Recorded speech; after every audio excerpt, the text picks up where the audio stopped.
I'm going to go back to Andrew Armacandrew, and I'm going to go back to just a couple paragraphs to the description of Maria Lebyetkin. Maria Shatov. In actual fact, she was now about 25, powerfully built and rather tall, taller than Shatov, with thick, dark blonde hair, a pale, oval face, and large, dark eyes that... It's funny, I just wanted to add this. I've always seen this character as someone that I used to know because, when I first read this book, I was in my early 20s. And so I always pictured it as this particular girlfriend I had that was, to me, kind of quirkily grumpy. So when he says dark blonde hair here, I completely cut that off when I used to read this in my early 20s, because the girl that I knew that was quirkily grumpy was had straight pitch black hair. A pale oval face and large dark eyes that at this moment were glittering with feverish brilliance. Her former light-hearted, naive, good-natured exuberance had been superseded now by sullen irritability, bitterness, and a cynical attitude to which she hadn't yet accommodated herself, and which still weighed on her. But worst of all, she was a sick woman. He could see that. Despite his fear of her, he impulsively rushed up to the bed and seized her hands. "Mary, you must be very tired. Please don't be angry. Perhaps you'll have something, some tea at least? Tea is very invigorating, you know. Please try to drink some. Won't you accept some?" "What's there to accept? Sure, I'll accept." "Ah, you're still just a child." "If you can, get me some tea." "Ooh, but what a tiny, cold room you have." "Ah, just a minute. Firewood. I have some logs." Shatov became terribly agitated. "I have some logs, but that is... One moment. I'll get everything in the tea, too." He waved his hand with what looked like desperate determination and grabbed his cap. "Where are you going? I gather then that there's no tea in this place? There will be in a minute. There will be everything. He took his revolver from the shelf. "I'll sell this gun or pawn it." "Nonsense. It would take too long. Anyway, here, take my money if you don't have any." "Here, there must be 80 kopecks in there.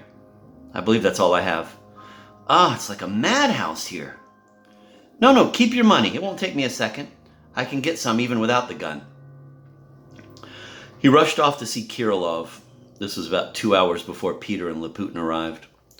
Shatov and Kyra Love, who lived in the same yard, hardly ever saw each other, and when they did meet, they didn't talk or even say hello. They had really spent too long lying next to each other in America. I've always found it, upon subsequent readings of this book, to be interesting that Dostoevsky is using that, I don't know, what would you say, non-linear chronology or non-linear narrative, where he says, he rushed off to see Kyra Love. This was about 2 hours before Peter and Laputin arrived. Why does he take the time to set this as being 2 hours before that scene? And there must be a reason, and I hope we find it. "Kyra Love, there's always tea in your place. You do have tea and a samovar, don't you?" Kyra Love was pacing his room from corner to corner as he did every night. He stopped and looked closely, though without seeming particularly surprised, at Shatov, who had burst in on him with these words.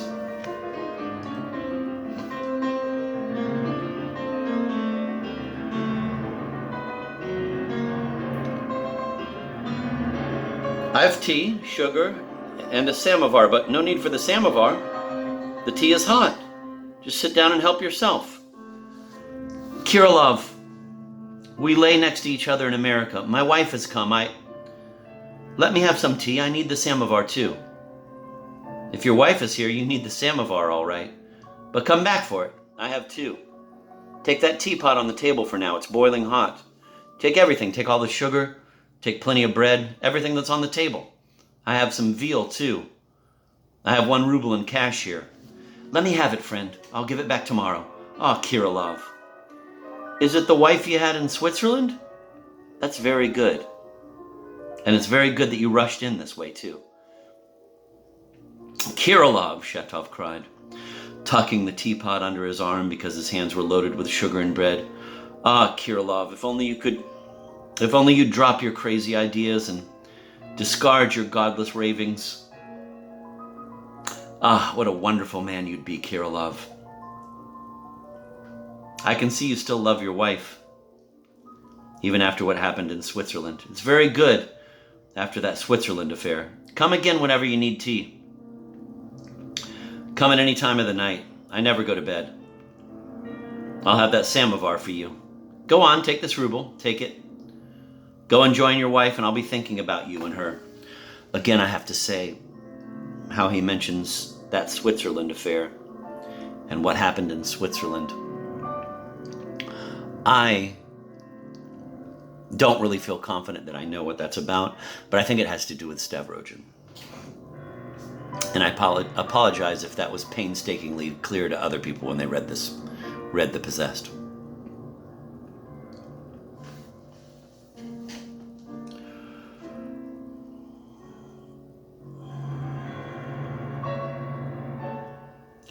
Come again whenever you need tea. Come at any time of the night. I never go to bed. I'll have that samovar for you. Go on.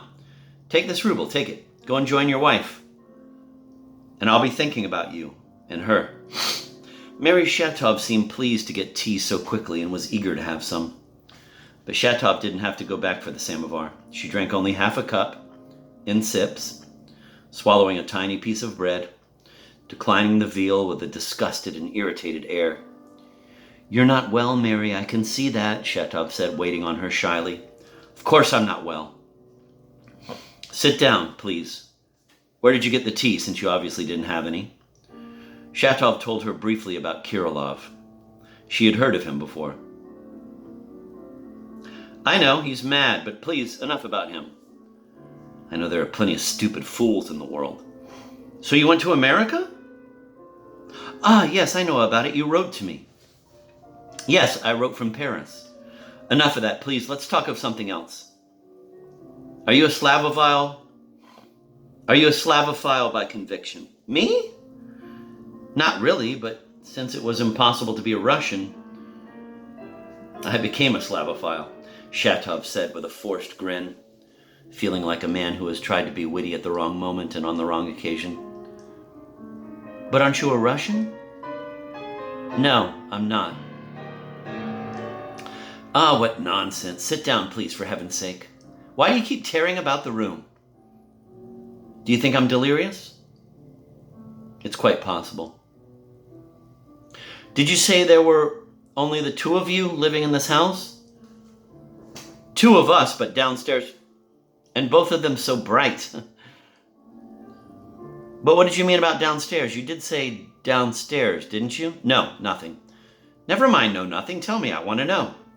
I only wanted to say that now there are only the two of us, but the Lebyatkins used to live downstairs. You mean the woman who was murdered last night? She sat up suddenly. That was the first thing I heard as soon as I arrived in town.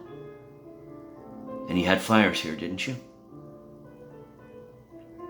Yes, Mary, we did, and perhaps I'm acting very despicable in letting those beasts get away with it. He got up and started pacing the room, throwing up his arms almost in a frenzy. But Mary had no idea what he was talking about. In general, she paid very little attention to what he said. She asked questions, but was not really interested in his answers. God, it's such a great description. Sorry, I have to mark that. It's just too good.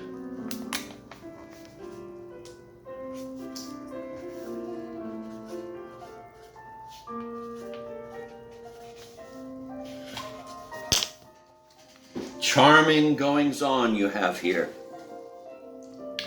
Oh, it's all so despicable. Everyone seems to be so low and contemptible. But will you please sit down? Don't you realize how much you irritate me? She was utterly exhausted and her head fell limply on the pillow. I'm sorry, Mary, I'll keep still. But don't you think you ought to rest a little? She didn't answer. She was terribly weak and her eyes closed.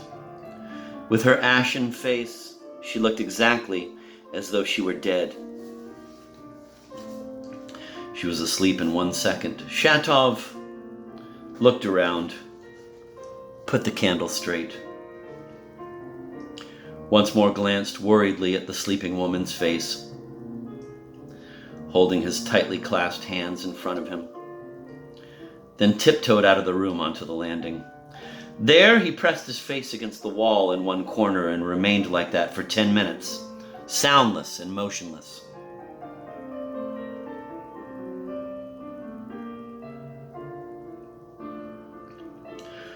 He would have remained there even longer had he not heard someone walking cautiously up the stairs. Shatov remembered he had forgotten to lock the gate. I'm going to read that again. I love it whenever Dostoevsky uses time. You know, I mean, writers use all kinds of things, but for Dostoevsky to say that he stood in the corner for 10 minutes, you know, I mean, 10 minutes is something that you, especially in a dramatic situation like this, have to really consider. You know, Dostoevsky's spending so much time and energy on these novels. And when he says 10 minutes, you need to think about 10 minutes. That he's over there in the corner with his face pressed against the wall for 10 minutes. Anyway, I'm going to stop the recording right now so that I can find, because I'm lost in the other books, so that I can find this passage. Let me read it one more time, though. I'm sorry, Mary, I'll keep still. But don't you think you ought to rest a little? She didn't answer. She was terribly weak and her eyes closed. With her ashen face, she looked exactly as though she were dead. She was asleep in 1 second.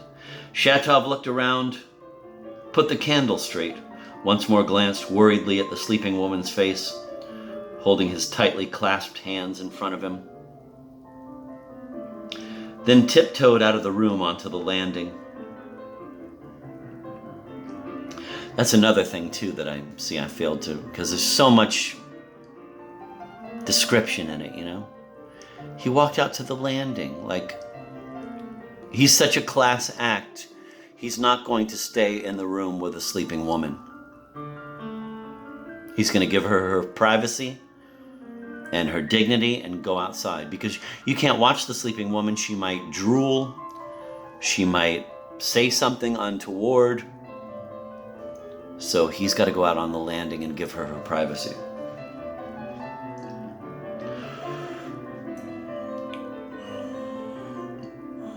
Once more glanced worriedly at the sleeping woman's face, holding his tightly clasped hands in front of him, then tiptoed out of the room onto the landing. There, he pressed his face against the wall in one corner and remained like that for 10 minutes, soundless and motionless. He would have remained there even longer had he not heard someone walking cautiously up the stairs. Shatov remembered he had forgotten to lock the gate.